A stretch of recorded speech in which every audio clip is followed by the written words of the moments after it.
contemplating the unthinkable in Ukraine, trading land for peace. Serhiy Haidai, governor of the Luhansk Oblast in Ukraine, said on Sunday that the situation has extremely escalated in Severodonetsk. Witnesses report that Russian howitzers are pounding the city 200 times. Meanwhile, Ukrainian President Volodymyr Zelensky continues asking for supplies of heavy weapons from his Western supporters to enable his forces to, as he said on Sunday, mount an offensive to fight until Ukraine regains all its territory. A cold, hard examination of the realities of the situation, however, exposes that such objectives have little to no chance of being accomplished.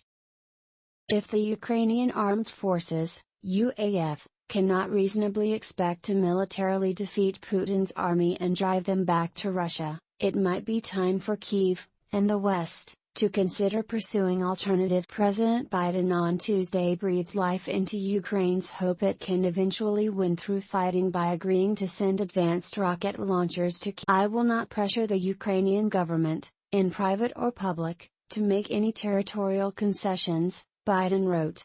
But will these launchers, or any additional heavy weapons, tilt the tactical balance in Ukraine's favor? An unemotional examination says no.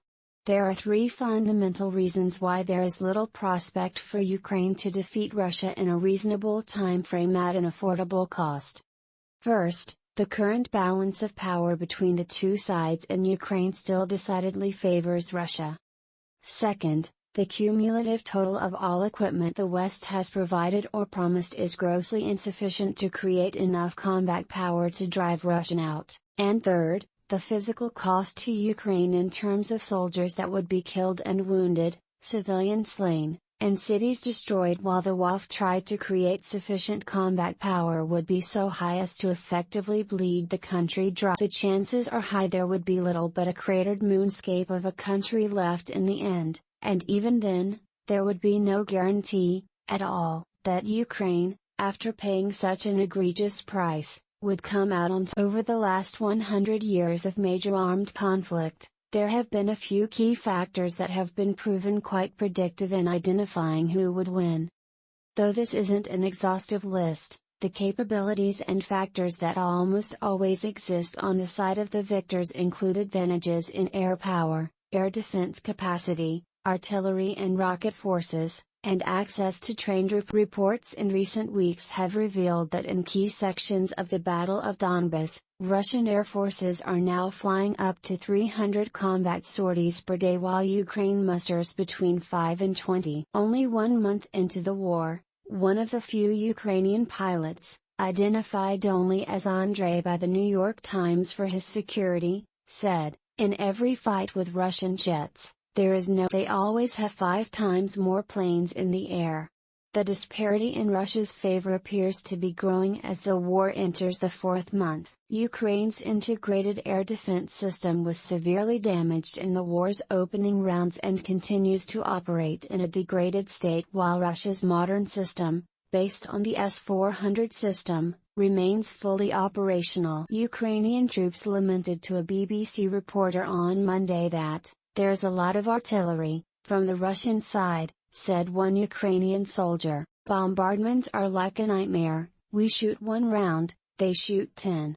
When our sniper is shooting, they send in a full packet of grads, rockets, on his position. So it's basically a sniper with 1 bullet and they send like $1,000 of artillery rounds." In combat vehicles, in some sectors, Ukraine is outnumbered 20-1. Many in the West endorsed Zelensky's strident requests for heavy weapons, believing that if Ukrainian troops get more tanks and artillery pieces, it'll turn the tide of the war. While I certainly understand the desire of all in the West to help Kyiv repulse Moscow's invasion, there are fundamental reasons why it is very unlikely the total pledged aid from the West is going to change the dynamic. In all likelihood, the best Ukraine can hope for is to force a stalemate in the East, but even that is becoming less likely by the week. As I explained in a detailed 3-part series at 1945, it would take a bare minimum of 12 months, and more appropriately 18 months, to form an offensive force strong enough to have any hope of prying Russian troops out of Ukraine. Once the fundamentals are considered, it becomes clearer why there is little hope of a Ukrainian victory. Zelensky's troops are presently fully engaged along 3 fronts, and in danger of falling on the northern shoulder of the Donbas battle, as Ukrainian forces are being driven from Severodonetsk. While Russia's casualties are very high, Moscow has upwards of 1 million additional active and reserve troops from which to draw replacements. Kyiv had somewhere around 170,000 total active troops when the war began, and they too have suffered egregious casualties, but they have a far smaller manpower pool from which to replace. To have any chance of driving Russia out of Ukraine, Kyiv would have to create an offensive force of at least 100,000, equipped with modern equipment, on par with NATO. Those troops, as noted, would need at least a year to assemble thousands of armored vehicles from Western countries, stockpile massive amounts of ammunition for every caliber of weapon, millions of gallons of fuel, spare parts and trained mechanics to keep the varied vehicle types running, and utility trucks to support all these logistics. That alone would take 6 to 9 months to assemble, and that clock doesn't start ticking until first the decision has been made by a host of Western nations.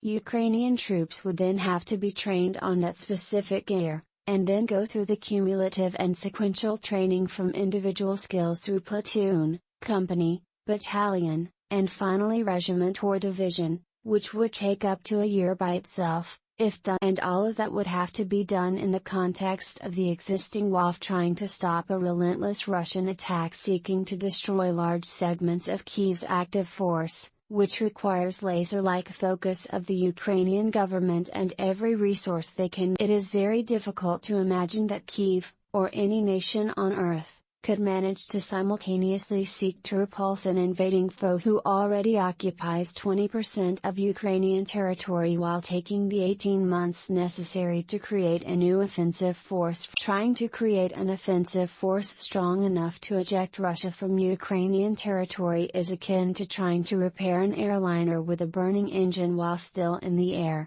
Without question, the decision as to whether to take that risk or not is entirely between the Ukrainian people and their government.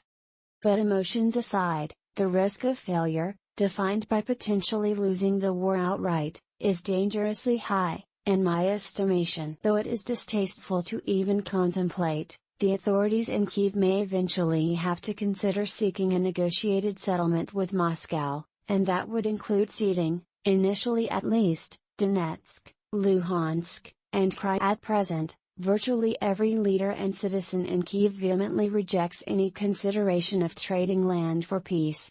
That is wholly understandable, given that Russia has violently seized Ukrainian territory and spilled much civilian blood in the process.